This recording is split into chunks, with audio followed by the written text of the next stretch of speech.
Hello friends, welcome back to the new tutorial of the Node.js and the Firebase. Today we are going to do the project setup. So those who haven't subscribed my channel yet, please do subscribe my channel, and if you like the video, please do like, share and comment on my video. So let's get started.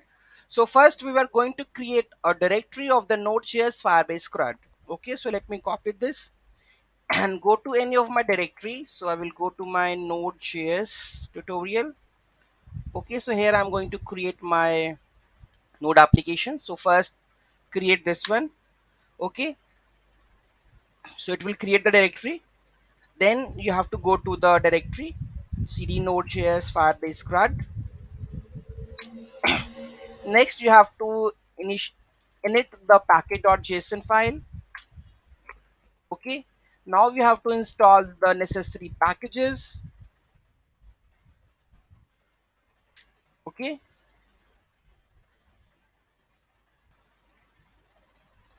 after the installation we have to make the folder structure with views, public, app.js and service account key.json file, which is required for the project. Okay, so let me open this folder in the VS Code. Now we have to create first the file app.js. Next we have to go with the views part. So let's go and add the views. So here we are going to create a folder views. So in this view we are going to file index.tjs. Next we have edit and add.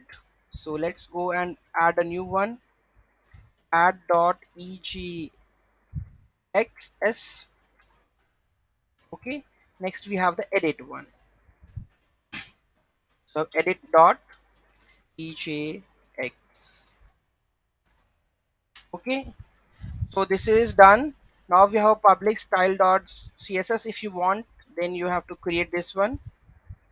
So I need to create a new folder with public, and here I need to put the style.css. Okay,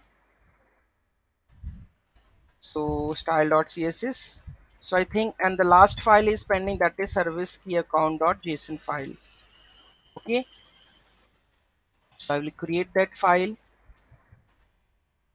Okay, done. So all folder structure is complete. Now we are going to put the code over here, like the add, edit and index. Then we have to configure the app.js file, then service account file also. Okay, so in the next video we are going to learn about the how to set up the base server for the Node.js. Okay, so thank you so much for watching this video. Have a great day.